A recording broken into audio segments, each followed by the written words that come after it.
Hey everyone, I thought I would do a follow-up to the game blog I did for Breath of Fire 2. I think I'll talk a little more in depth about the game. Breath of Fire 2 being my second favorite in the series, where you're this young kid Ryu who was your mother died years ago and you're being raised by your father in a church, and then one day your sister was like run off somewhere and you had to go find her. And this is a game of dragons, by the way.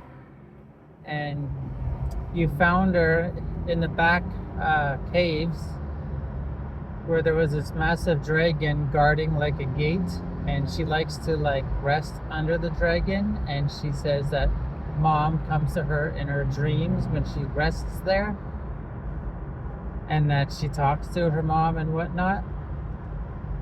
So at the beginning, you go out to find her, and all the townspeople are like, she's probably out back and like all familiar and everything. So when you go get her, and then you get attacked, and then your father comes and saves you, and then you talk about the past where this dragon appeared and saved the village years ago,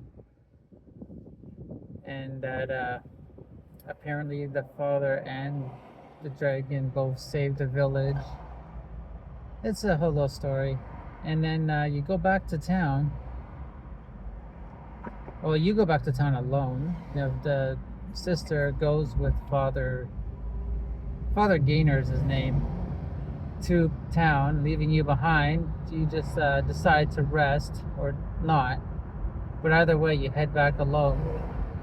And then when you get back to town, suddenly you're like a stranger. No one knows you. And you're like, what's going on? No one knows you. No one knows your sister. No one knows your father. Your father's nowhere to be found. Your sister's nowhere to be found. You go back to your home, which is the church, and you stay there for the night under Saint Eva's protection, they say now. It's a new religion that came out of nowhere. You never heard of it. And then you meet your friend, a new friend who was staying the night. And you two run off in the middle of the night away from this town to find out new towns. Find out, like, basically he's a thief and he wants to go to other towns and steal more. So you follow him because you have nothing here. And when you leave, you go to this cave where there's this demon inside. You just see this massive tail and you're like, hey, let's follow it. Okay. You find this big massive demon at the end. He whacks you with his tail and it's like game over, but he knocks you out. And then like 13 years have passed or something. Now you're a teenager. And you dream of this incident of a demon. A prologue story tells you. It's in the video blog. Anyway, so like 13 or so years later, you're in this other town with your new friend, your new best friend. His name's Bo. And you're hunters, and you do all sorts of tasks, from cleaning someone's house, finding someone's pet, or go hunt a monster. It could be anything. This time it's find a pet. From there, you venture out and learn more about trying to find more about what happened 13 years ago during your adventures. So during your adventures, you will find other friends, like a cat lady who is like a gladiator.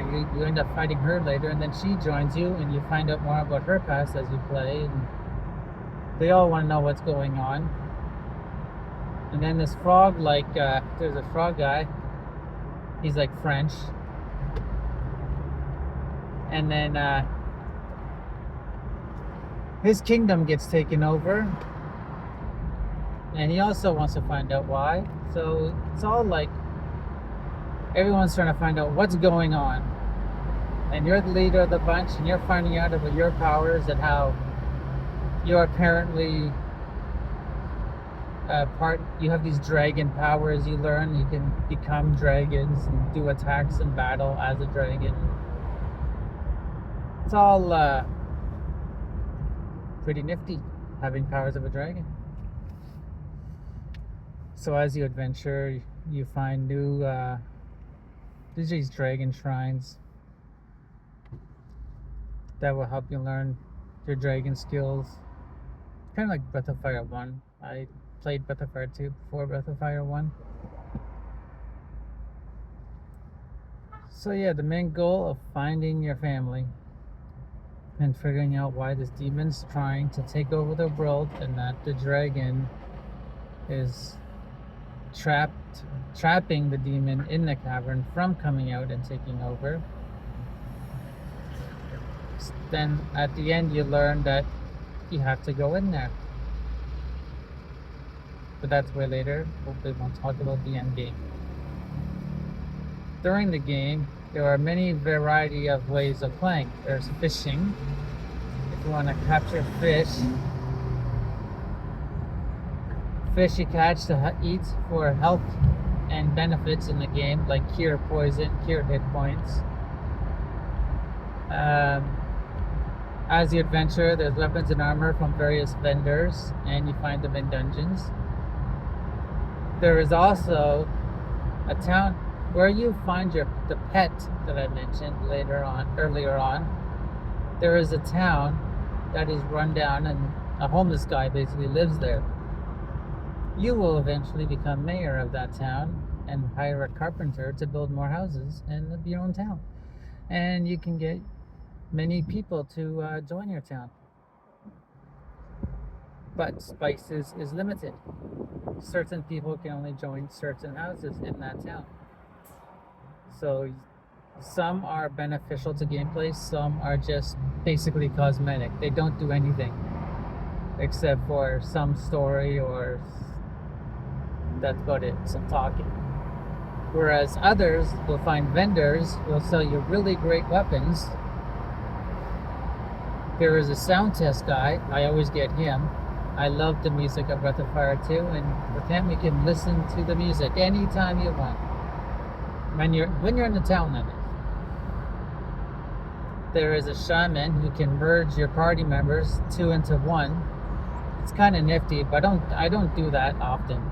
I just keep the party members as is. So I don't know much about that.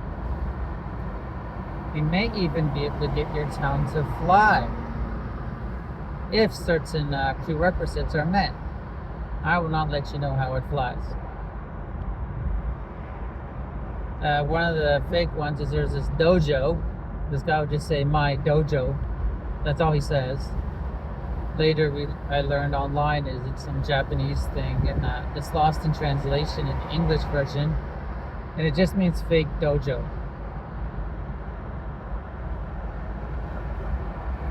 Yeah, you can find an item vendor, maybe someone to guard your town, and that's it. That's just storyline for another one of your party members. Like if he's in your town and then you have a certain party member in your party, they will interact. But that's about it. And then as you adventure, you may see bushes appear in the ground.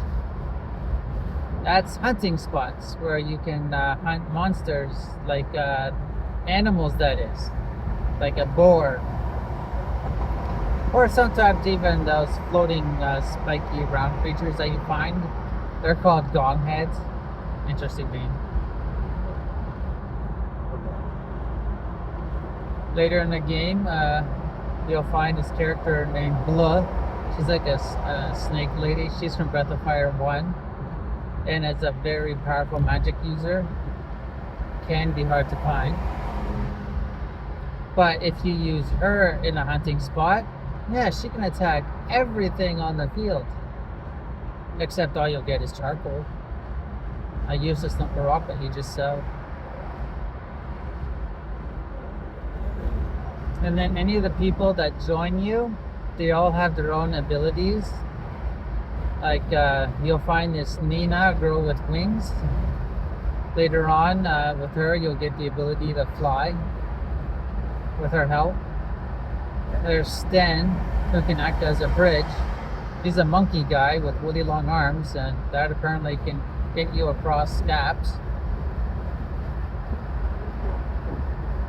Spar can walk through forests. He's a tree person. And I think there's Jean. He just becomes a giant frog, and I think on the map he eliminates random battles if you run around as him and become a giant frog hopping around the map.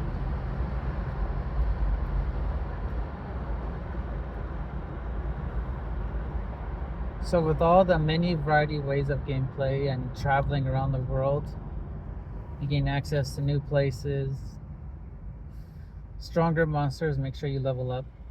I level up early on. That's my hobby.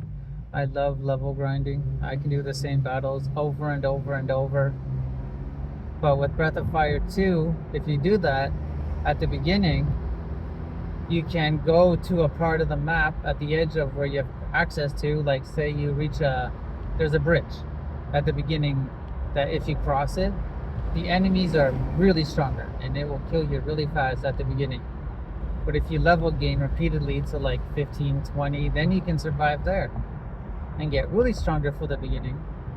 And then even then you can adventure far up north next to a town. There'll be another town, more stronger monsters. I think those are the same ones. But if you go past that, even stronger. And then once more, you'll go next to a town called Windia, where there's this bridge. And if you go right up to Windia, but not enter it, and walk left, right, left, right, left, right, that's it, you'll fight the monsters on the other side of Windia. So that's like six places higher than you should be of level gaining, and you'll be really strong really early on. The other fun thing with Breath of Fire 2, now this is kind of cheating, but I like to do it since I played it a lot. I wonder if you remember a website called Game Genie Code Creators Club. I have printouts among printouts of all these fan-made codes that I'm currently printing on my computer digitally. And they had things like no random battles, walk through walls, lots of money, have any item in the game at the beginning. And my favorite, there is one that gives you a random spell for the hero after every battle. This includes the final ultimate dragon. And it costs nothing. Free to cast spell that attacks every enemy on the screen. Well, except for one. So there's 4 enemies, you'll do like max damage to 3 of them. And if I remember correctly, you do 0 damage to the last one.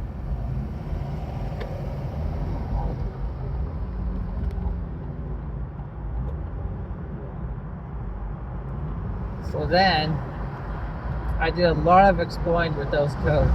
Like you can modify them, like change the letters of the code. So that's fun. So my favorite way of playing the game after I've beaten it a few times is to like, hey, just give me the ultimate dragon spell at the beginning and I'm happy. Of course, also give me the strongest sword, strongest, then I just play through the game for fun. Overall, Breath of Fire 2, great play, Super Nintendo, released by Squaresoft at the time, which is now Square Enix. But I also want to say that there is a song in that game that is also very similar to a song in Final Fantasy VI, which was Final Fantasy III at the time. It is the town music, which is also the town music for Final Fantasy III.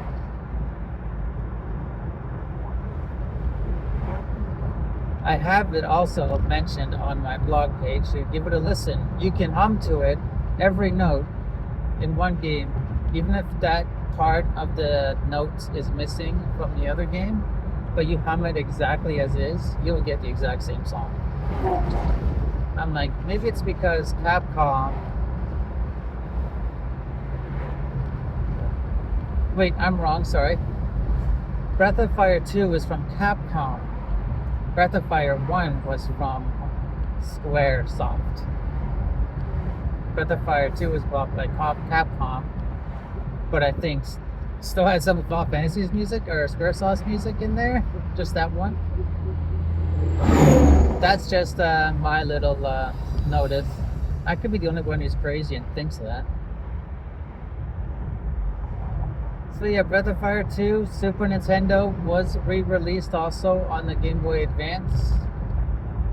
I have played that, but not as much as the Super Nintendo's version. Breath of Fire 3 is my favorite. I'm gonna probably do that vlog, but not right away, since I like to mix things up. The next game I'm gonna do will probably be on the PlayStation. Like it could be a Super Nintendo game on the PlayStation. So I hope you guys, that's all for this one. Just a little